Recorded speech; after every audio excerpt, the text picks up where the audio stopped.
Halo, assalamualaikum warahmatullahi wabarakatuh, teman-teman semuanya. Gimana kabarnya? Saya doakan semoga teman-teman sehat, berkelimpahan rezeki, dan selalu Iya semangat. iya iya iya Oke. iya iya. Nah, di kesempatan kali ini, teman-teman, saya pengen membahas soal kapan waktunya kita mencari pegawai barberman, kayak itu. Pernah nggak teman-teman, setelah teman-teman itu buka usaha barbershop, itu kepikiran, wah aku pengen cari pegawai nih kayak gitu. Atau mungkin kepikiran, wah kapan ya waktu ya saya cari pegawai kan gitu. Atau mungkin kepikiran saya biar ada temennya pengen nyari pegawai itu.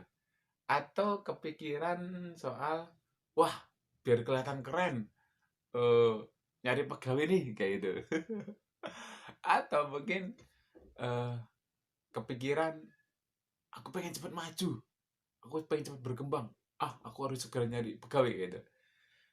Atau kepikiran masih bingung gitu loh, kapan waktunya nyari pegawai gitu ya. Nah, ini akan menjawab kegalauan atau problem seputar itu tadi teman-teman. Nah, kalau menurut saya, kapan waktunya nyari pegawai itu yang perlu diperhatikan adalah yang pertama itu tergantung plan teman-teman juga. Maksud saya adalah tergantung planning teman-teman gitu. Mungkin ada orang yang punya planning setahun harus membuka cabang 3 gitu loh. Gitu. Kenapa? Karena dia mungkin banyak modal gitu loh. Nah ya itu nggak apa-apa gitu. Langsung setahun buka 3 gitu. Buka pertama, ini pertama ya. Pertama mungkin baru jalan berapa bulan gitu dan belum kelihatan ini menghasilkan banget, langsung buka lagi. Contoh ini nyari pegawai, sudah ada yang jaga, buka lagi. Terus ini juga baru beberapa bulan, belum kelihatan hasilnya, eee, terus nyari pegawai, buka lagi, kayak gitu. Itu ya nggak apa-apa teman-teman, karena mungkin teman-teman punya, goal atau cita-cita atau ambisi yang mungkin pengen cepat kan gitu loh, dan teman-teman sudah punya modal yang banyak gitu, itu nggak apa-apa, langsung buka satu, terus berapa bulan buka lagi, terus berapa bulan buka lagi gitu. Asalkan modalnya benar-benar kuat. Karena nanti kalau teman-teman itu ini tidak kuat di permodalan, kalian mungkin pas-pasan gitu buka satu, terus ini belum begitu kelihatan hasilnya, belum kelihatan menghasilkan, terus buka lagi. Nah ini nanti ini malah seperti kayak vampir teman-teman, nyedot uang dari teman-teman kan tuh, buka lagi. Wah ini belum begitu jalan udah buka lagi kan tuh. Ini seperti vampir, vampir itu nyedot keuangan teman-teman gitu. Karena ini belum begitu menghasilkan, ini juga belum begitu menghasilkan, ini juga belum begitu menghasilkan. Gitu. Oleh karena itu, kalau teman-teman sudah, eee, siap dengan modal yang banyak, nggak apa-apa, langsung buka satu, buka kedua, buka ketiga, kayak gitu. Karena itu juga akan bagus untuk, segera mempercepat, branding, teman-teman gitu, outlet atau barbershop teman-teman. Supaya segera orang, mengenalnya, mengenal nama barbershop tersebut, itu juga bagus ini.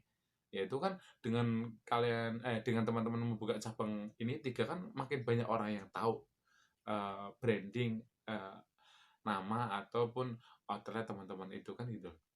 Tapi kalau seumpama teman-teman benar-benar tidak kuat di ini permodalan, itu mending saran saya, jangan pakai cara ini.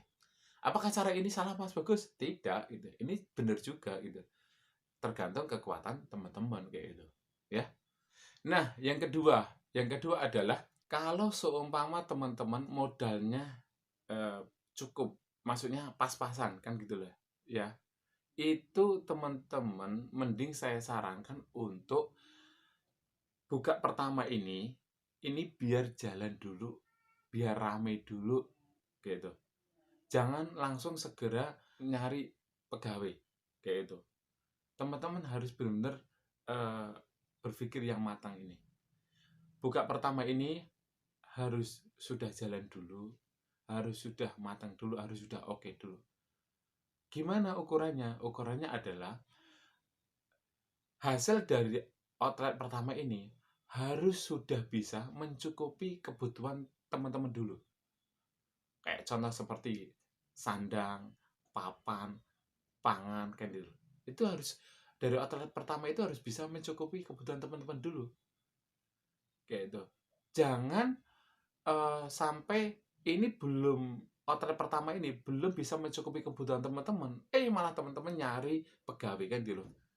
Lah gimana? Kebutuhan teman-teman aja belum tercukupi oleh outlet ini, kok malah nyari pegawai, kayak itu. Dan pegawai nanti, ya gimana kalau ini kebutuhannya juga tidak tercukupi juga?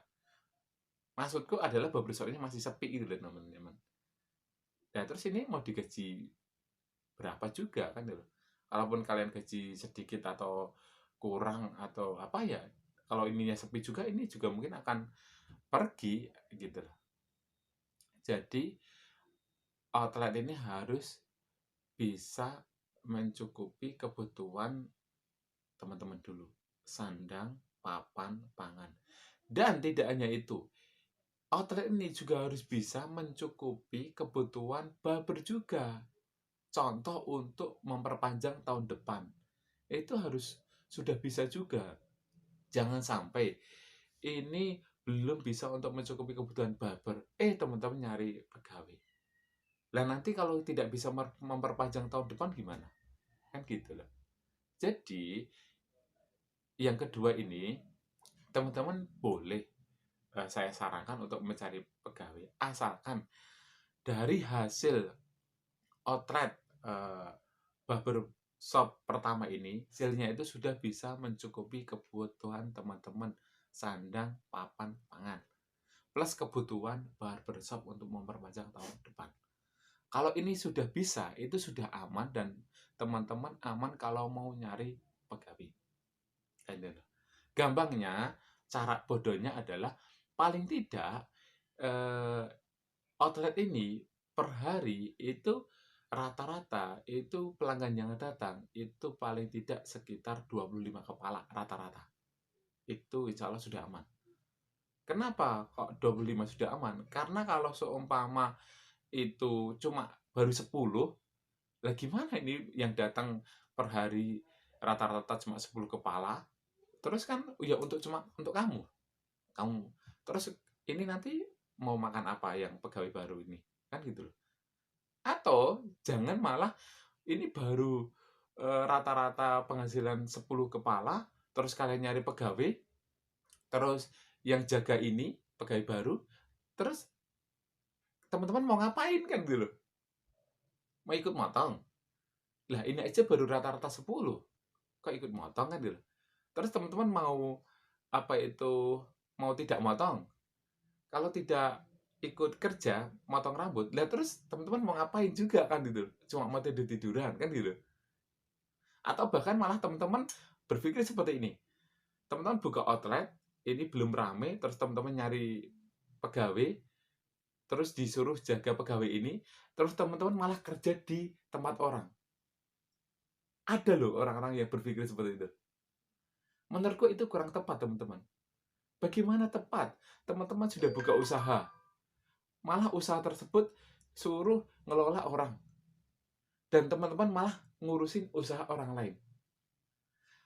Ingat teman-teman, ini kan tim atau pegawai ya. Saya yakin dia nggak 100% atau kurang optimal untuk ngurus outlet tersebut. Harusnya teman-teman itu yang mengoptimalkan outlet tersebut karena ini usaha teman-teman. Jadi teman-teman harus memikirkan usaha teman-teman ini. Jangan malah memikirkan usaha orang lain itu. Malah mikirin usaha orang lain, malah mengerahkan seluruh pikiran tenaganya untuk outlet orang lain itu. Ya iya, teman-teman mungkin dapat gaji gede gitu loh. Tapi kan ini bagaimana apa tuh? Bagaimana nasib outlet teman-teman ini coba?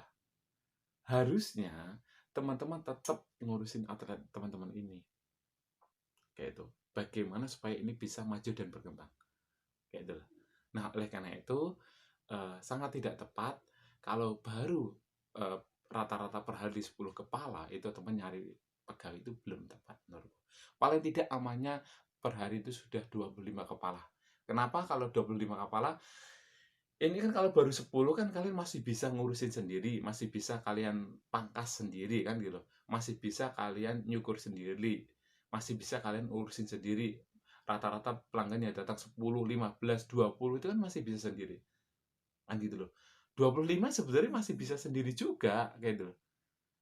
Namun kalau teman-teman mau nyari pegawai itu paling tidak harus sudah 25 dulu per kepala. 25 kepala pelanggan per hari. Nah, kalaupun datang ini pegawai baru, berarti 25 itu kan nanti dibagi dua katakanlah. Ya toh? Dia yang mungkin nyukur 15, teman-teman yang 10. Dan dia akan dapat hasil, teman-teman juga dapat hasil juga kan gitu loh. Kayak gitu. Oke? Paham ya teman-teman ya? Kalau kurang paham nanti bisa komen di bawah ini. Karena itu lebih aman, lebih aman, lebih aman gitu. Lebih aman, teman-teman juga enak, ini pegawai juga enak, dan ini bisa berjalan dengan lancar, baik, kayak itu.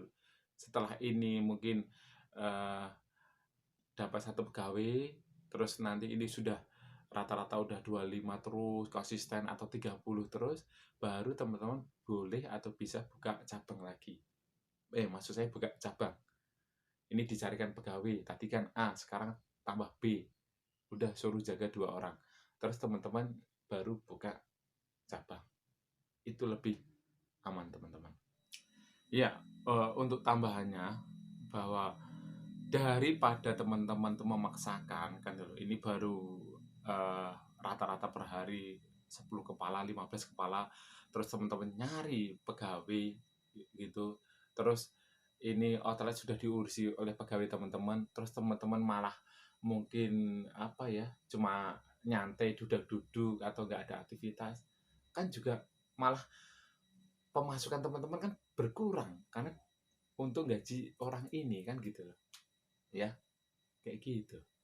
Jadi tolong benar-benar dipikirkan baik-baik dan direnungi baik-baik kayak gitu.